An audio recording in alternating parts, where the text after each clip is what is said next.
Okay, everybody, here we are, man. We are back again. We're going to hit up side 2 of Jethro Tull's Aqualung, man. Side 1, fantastic, of course, and I'm familiar with some of the tracks on side 1, and I'm expecting the same great things from side 2. I know overall that this is a great album, man. Very, very influential, ahead of its time, and has a lot of high praise from basically everyone who's ever talked about it. And a lot of people have been prompting me for a while to actually do a full album reaction. So here we are finally, man. Let's hit up side 2. I'm going to try and attach the review right after side 2 here. And hopefully it's all going to get up onto YouTube. Wish me luck. Alright, man. Jethro Tull, Aqualung, side 2. Let's get it.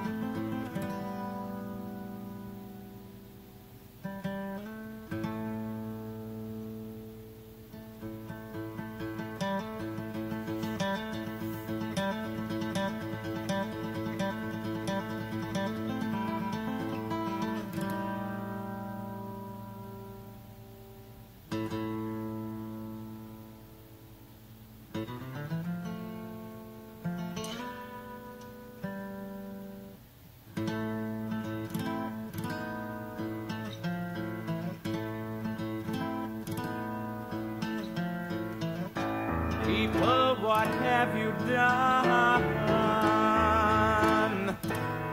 Locked him in his golden cage. Golden cage. Made him bend to your religion. Him resurrected from the grave. From the grave. Is the God of nothing, if that's all that you can see.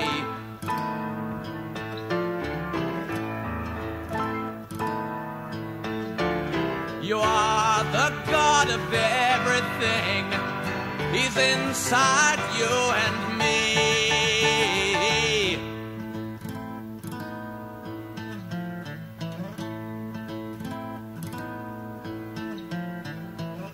So lean upon him gently, and don't call on him to save.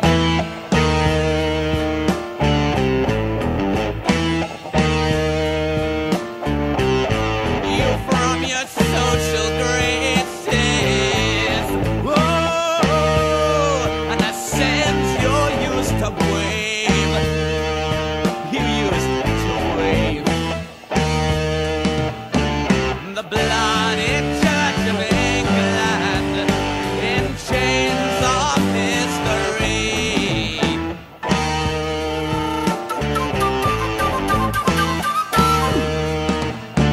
Requests your earthly presence at the vicarage for tea.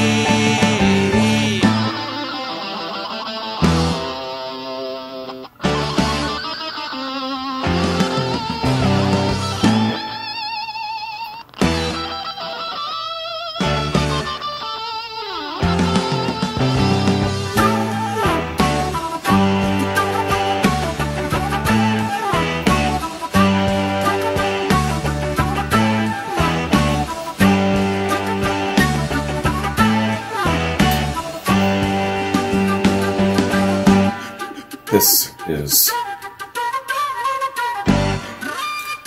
some serious shit that he's saying about her.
flute has a place in rock and roll, yeah.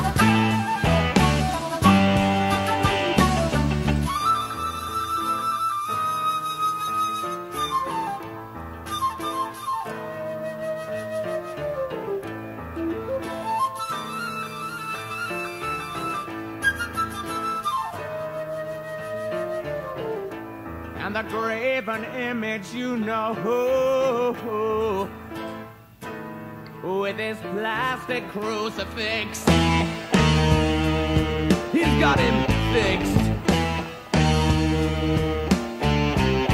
Confuses me as to who and where and why, as to how he gets his kicks. He gets his kicks. Confessing to the endless sin, the endless winding sounds.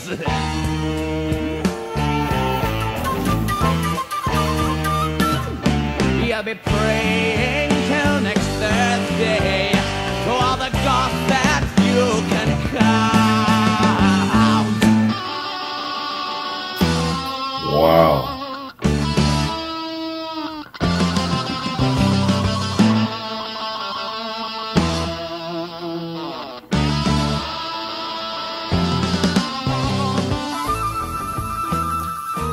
He's calling out and exposing all of the so-called Christians and leaders of faith who hide behind their faith and use it as a tool for control and for profit and gain.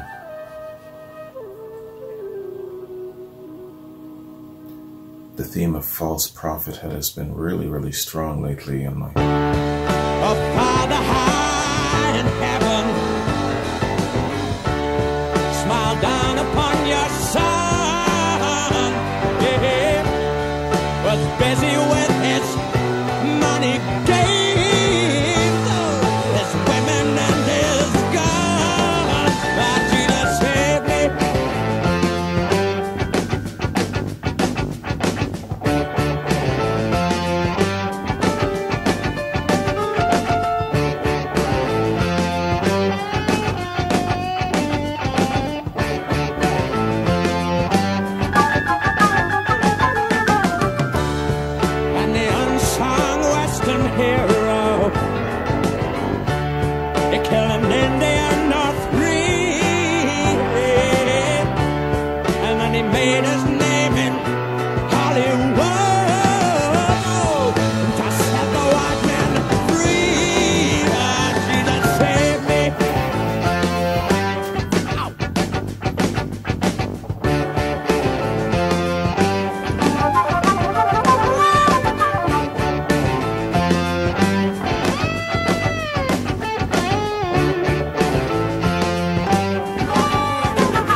selfish, only calling out for Jesus' help when we're in trouble.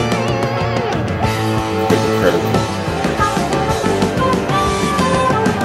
If Jesus saves, oh well, it better save himself from the glory seekers. We use his name and death. This dude is a preacher. Singer and a preacher.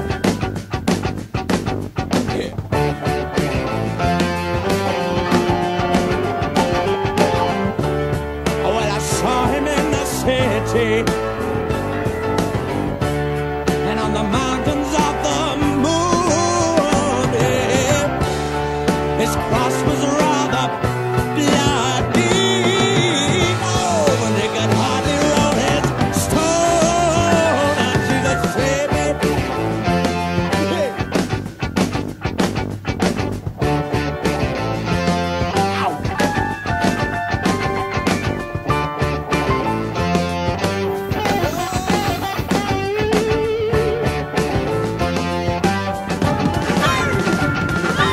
hymn 43.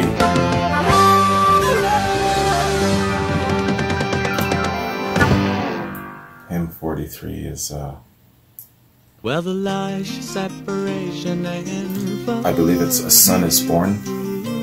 And the products of wealth push you along on the byway of their spiritless undying selves, and you press on God's way to your last dime as He hands you the bill, and you're spinning slipstream, tideless, unreasoning, paddle right out of the maze,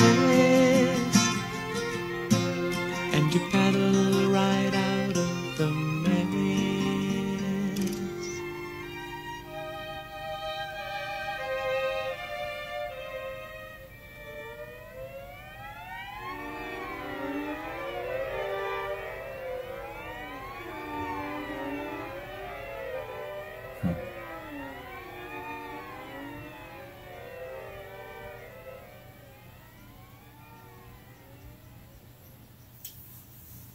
Some very strong claims of conviction on side 2 here.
Shuffling madness of the locomotive breath runs the all-time loser headlong to his death.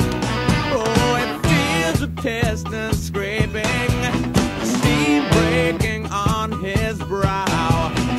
Old Charlie stole the handle, and the train it won't stop going. No, it could slow down.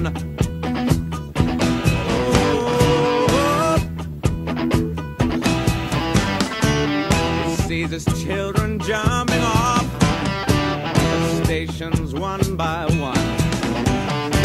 His woman and his best friend in bed and having fun. Oh, he's crawling down the corridor on his hands and knees. Oh, Charlie stole the handle, and the train it won't stop going. No, it should slow down. Yeah.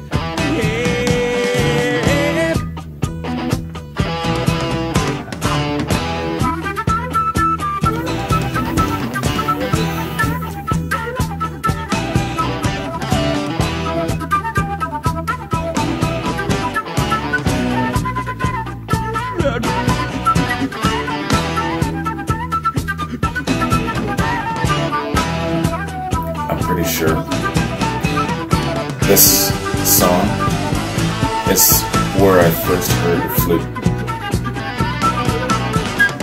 and rock and roll.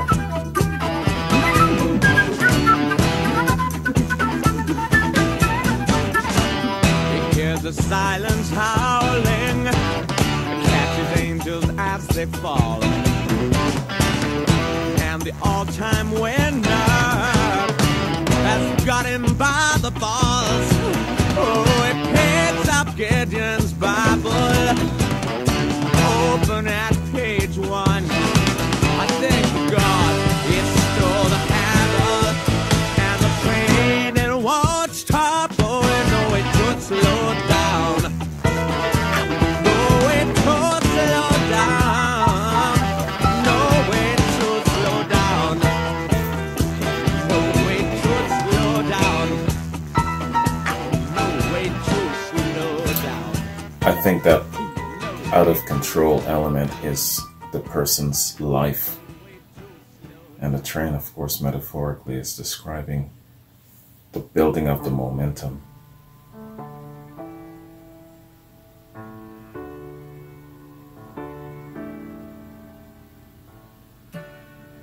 When I was young and they packed me off to school, and they taught me how not to play the game,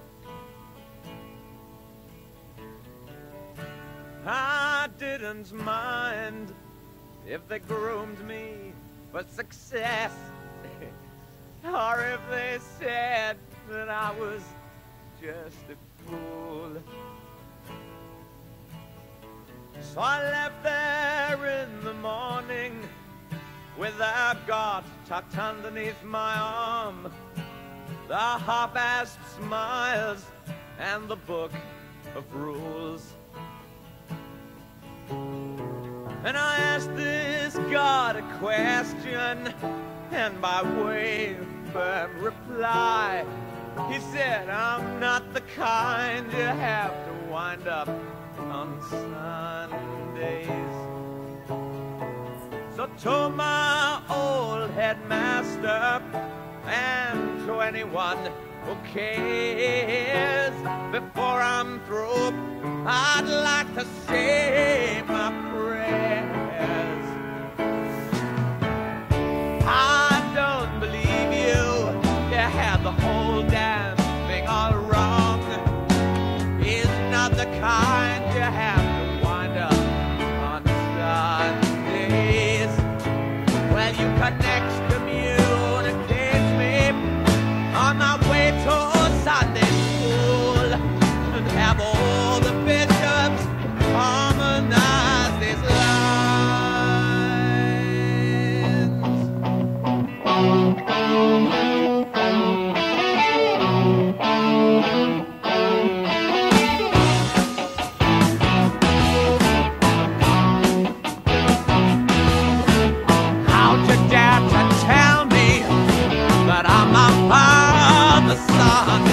when that was just an accident of birth. I'd rather look around me, compose a better song, 'cause that's the honest measure of my worth. In your pomp and all your glory, you're a poorer man than me, as you lick the boots of death, born out of fear. Oh, when I was young and they packed me off to school and taught me how not to play the game,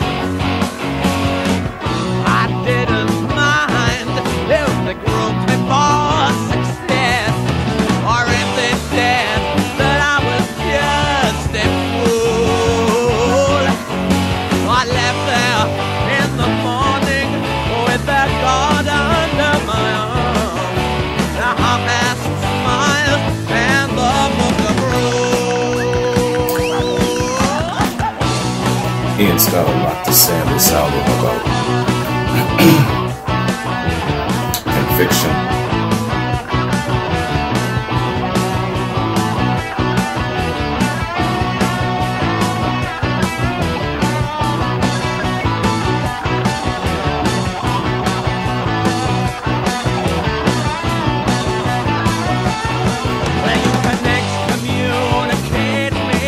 On my way to Sunday school, have all the bishops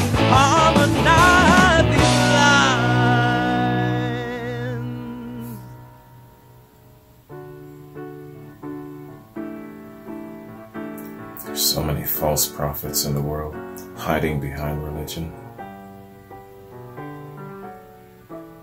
proclaiming themselves to be so damn wise. When I was young, and they packed me, And yet they're the first to rob you blind. and they taught me how not to play the game. I didn't mind if they groomed me for success, or if they said that I was just a fool. So to my old headmaster and to anyone who cares, before I'm through, I'd like to say my prayers.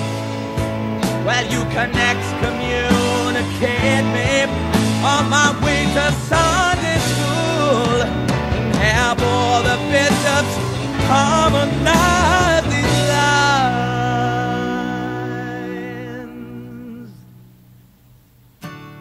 I don't believe you. You had the whole damn thing all wrong. He's not the kind you have to wind up on Sunday.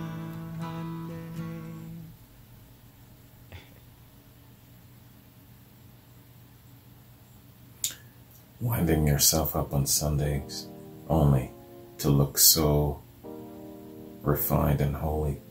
But yet, what are you up to the rest of the damn week? You false prophet, you. That's what the brother's singing about. Wow. So that is Aqualung. The well-known songs and the not so well-known songs, but still, every single one of these songs have something very, very strong to say and to point out. Great, great album, man. I was not disappointed at all. Lately, it seems to be a recurring theme lately with my reactions in my life. Things just kind of coming to me with the theme of maybe it's a warning to beware of falsities, beware of wolves in sheep's clothing, beware of people who smile in your face all the time. They want to take your place, the backstabbers. All of these things, it seems to be a theme right now. Disillusionment of what's real and what isn't, conviction, faith, all of these things, it seems to have this kind of message. Something is being communicated to me. I'm feeling. Maybe it's just coincidental with, you know, a number of the reactions I've done. Recently, I was sent this documentary featuring Led Zeppelin. It was entitled The Curse of Led Zeppelin. And there were some serious claims in it about selling one's soul to gain favor and to gain fame and fortune and substance. And of course, within the deep fibers of that is a message to beware. You know, not buy into falsities, not be so easily deceived by certain things. Ian, along the course of what he was talking about, especially on side 2 here, in a sense is warning about some of that stuff too. And he is more focused on people in the higher echelons of the religious sect, where they are putting on a certain face, but behind all of that, they are not the best representation of what God really is. Man, guys, you know, as some of these passages are, some of these songs he's singing, I'm thinking about certain people. I'm thinking about certain things that's gone on in my life. I've got an old Navy buddy, and his mom would be one of these people. Yeah, You know, I call a spade a spade. I call it out just like Ian does. Anyway, what I'm sharing with you is that this theme has been coming back to me on a regular for the last little while. And sometimes to the point where, you know, you gotta stop sometimes. Listen, I'm not getting superstitious or metaphysical on you or anything like that, but we do have intuition as people, as human beings. It's the way we were built. Whether you believe in God or not, it's one of those things that you've got in your core. Here's an example of what I'm talking about. My dad lives in Jamaica, and often I go to see him, but you know, with the bug and everything, it's made life hard. And you know, I have said many times I'm going to go see him, and then I said no, I'm not going to go see him because things have kind of interrupted those plans. And so after a while I sat for a second and I said, all right, you know, I got to pay attention to the pattern of things, and what am I being told here? I feel that there is something that I'm being told. It's just not the time to go to Jamaica. Maybe I've just bypassed something really dire. Maybe, could you imagine me getting sick abroad right now? You know what I'm saying? And I don't have access to our great North American health system. Shit like that. So you gotta sometimes read and kind of get an assessment of the atmosphere and the environment that you're in. Yeah, you know, you're probably saying, what the hell does this have to do with classic rock? Well, within the fiber and the core of classic rock, there are great musicians and great messengers like Ian Anderson. Let's go back to Black Sabbath. Yeah, you sit and you listen to War Pigs, you know that these guys are singing about things that not only affects them contemporarily, but at the same time affects us in the present too. They're talking about, again, you know, people who are in power, who are not for the people, but they're for themselves. They've got their own agenda. They want to start war in order to make profit and to be in power. So with rock and roll and the music that's being conveyed to us, sometimes there's some serious subject matter. That's my point, you know, and I get it. It isn't just about sitting here and just listening to the musicianship. Sometimes there's a message being conveyed, and I like to take it all in, everything, you know. And I'm not knocking people for how they listen to music, you know, but I like to sometimes get the message behind what's being conveyed. And Ian Anderson is somebody who has a hell of a lot of stuff to say. That's my point. Yeah, but anyway, I'm just sharing it with you on a personal basis that I've been paying attention. I've started paying attention because this whole theme about false doctrine, false prophets, false people, you got to sometimes pay attention and assess your life. Who's around you? Who's feeding you things, who's saying things to you, the intentions and stuff like that. So when it comes in patterns like this, you ever heard that saying, it comes in threes? You know, you just got to start paying attention. Whether you're religious, whether you're spiritual or not, you just got to if you've got common sense, you'll be able to sometimes see that there's patterns there where you got to start paying attention, right? So what am I trying to say to you?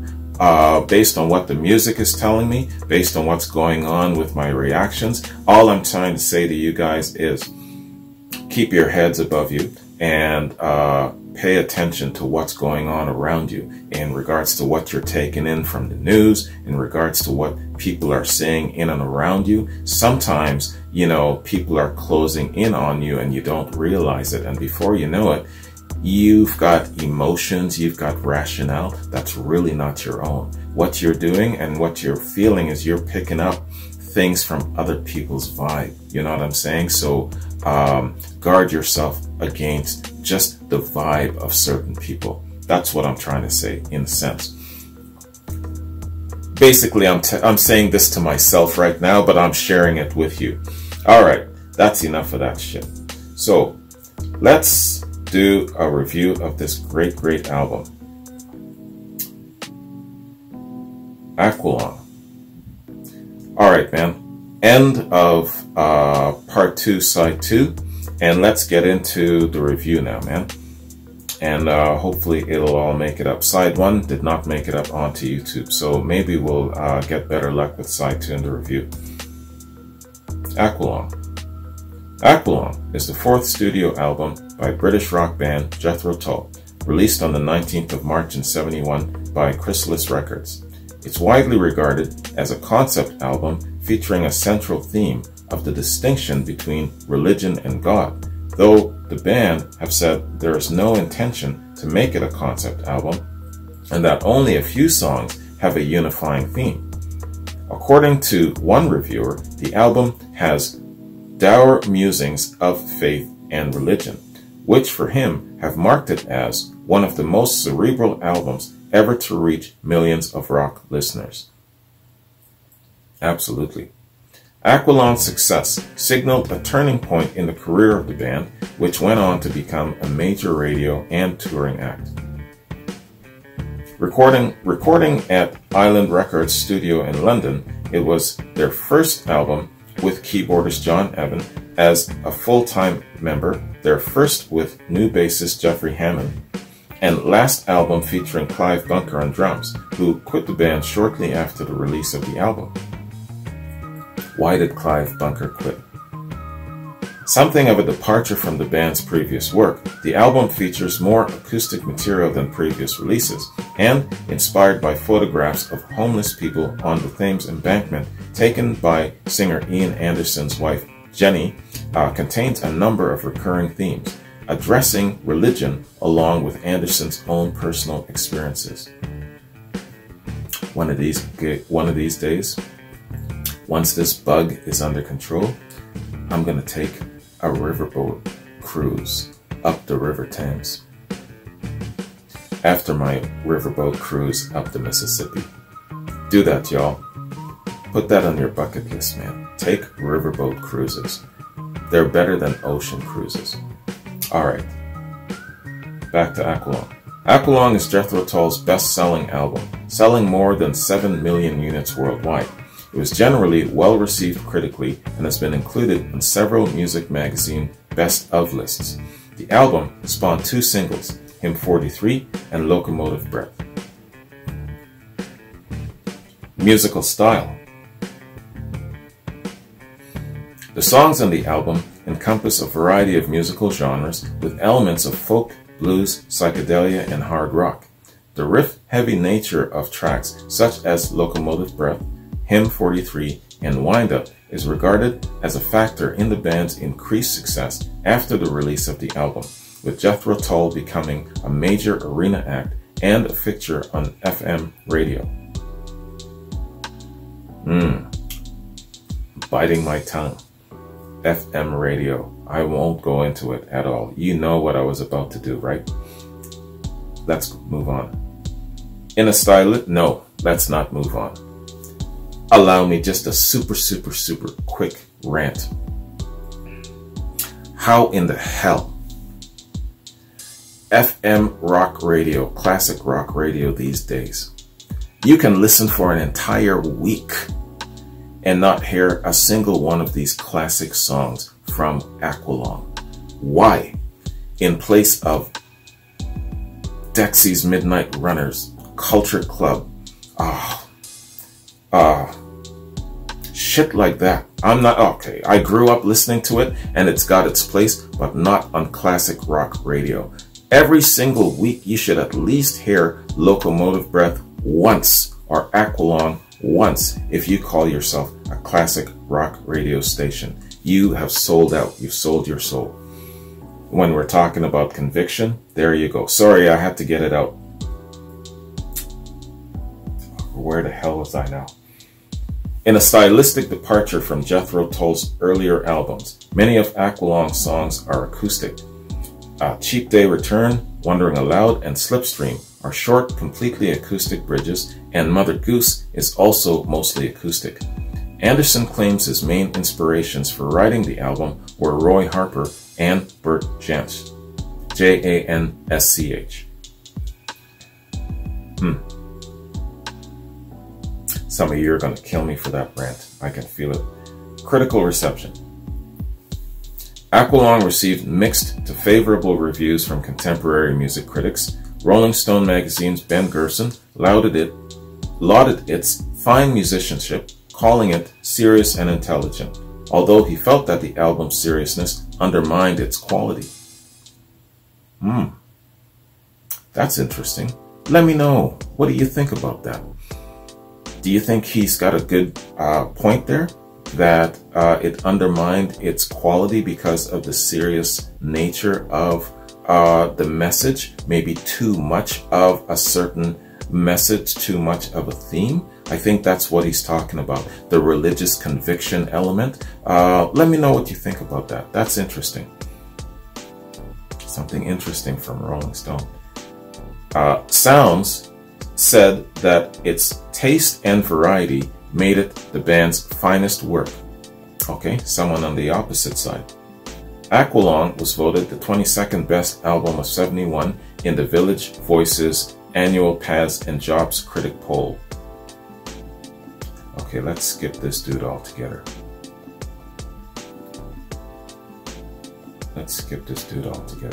In retrospective reviews, the album is generally lauded and viewed as a classic. AllMusic's Bruce Eder called Aqualung a bold statement and extremely profound. In a review of the album's 40th anniversary re-release, Sean Murphy of Pop Matters said that Aqualung is, to be certain, a cornerstone of the then nascent prog rock canon, but it did and does exist wholly on its own terms as a great rock album, period. Man, that reading part there, with all of the chops and all of the dashes and the commas and all that shit, that was like going through an obstacle course. Murphy also praised the additional material featured on the release, finding that the new content was where a great album gets even better. Steve Harris, the bass player for the heavy metal band Iron Maiden, has called Aqualung a classic album, lauding its fantastic playing, fantastic songs, attitude, and vibe. Iron Maiden would go on to cover Cross-Eyed Mary as the B-side of their 1983 single, The Trooper. Yeah. When I did my very first, no, it was my second Jethro Tull reaction, it was a triple shot. Aqualung, Cross-Eyed Mary, and Locomotive Breath. And a little snippet in there, I put in a little bit of Iron Maiden's cover of Cross-Eyed Mary. That was really cool. They did a great cover of that. Oh, and I got a question. I believe that Jethro Tull won a best category, or the best metal category, best metal song or best metal album category, where they, I guess, should not have won. And as a result, they were discriminated against. Now, was it Iron Maiden that they beat out for that category? Fill me in. I vaguely remember that. We're going back, I think I read about it. We're going back around the beginning of my channel. Aqualung has also been appraised highly in retrospective listings, compiled by music writers and magazines. Even Martin Barry's solo on the album's title track was included in Guitarist magazine's list of the 20 greatest guitar solos of all time at number 20. Alright, man. This album has influenced a number of people, and it's still considered very influential, very relevant and ahead of its time. And it's, yeah, to date still their best-selling album. Fantastic. I mean, if you basically do nothing but create a fantastic album like this and then take your leave, that's okay. You've really accomplished something magnificent. This is a great album, man. Both side 1 and side 2. And yeah, even though it isn't a concept album of sorts, it definitely has a very strong running theme to it. And again, going back to what the Rolling Stone guy said, maybe it was there was a little bit too much of the serious and intelligent content in it, especially where you're talking about the conviction factor, calling out people in authority, in religious standings and things of that sort. But, you know, I think it's just also coming from the personal experiences of the author, in this case being the songwriter Ian Anderson, you know. And it's well put together, well crafted together, and most of it, the bulk of it, is on side 2, you know. So side 2 definitely has a very, very strong undercurrent of all of that. All right, man. So, guys, that concludes my look at this great, great album. And again, apologies for not getting to it sooner. Yes, I don't know what I've been doing for the past 3 years. But that's all good. We're here now, man. Yeah, man. So coming up, Charles, David, Finesse, Susan, Evelyn, got you guys in the shoot. And got to do a little bit of catching up where it comes to my reactions, but I'll definitely get caught up. And there was something else I was going to say along the course of it, and I forgot now. I had another question. I can't remember what my question is. But I got to look into where Jethro Tull is now. Are they still collectively a band, or have they retired? Have they been forced into retirement due to the pandemic? What's the status of Jethro Tull now? I think that's my question. Let me know if you're a Tull fan. All right, guys, that's it, man. Thank you very much for joining me. Hope you enjoyed this reaction, review, / rant, / warning / whatever it is that you want to call it. I've been riding on an emotional high lately where it comes to checking myself and being aware of what's going on around me and the people around me and what they're saying, their doctrine and all of this sort of thing. And it seems to be that theme coming at me, even in with my reactions. So let's just say that my awareness meter has been heightened and my radar is working at full. That's what's happening with me right now. Anyways, man, hope you guys enjoyed this regardless. Take care, and I'm looking forward to doing my next reaction. And I believe, yeah, Charles and David, your reactions are up next. So have a good one, take care, and I'll see you later. Peace.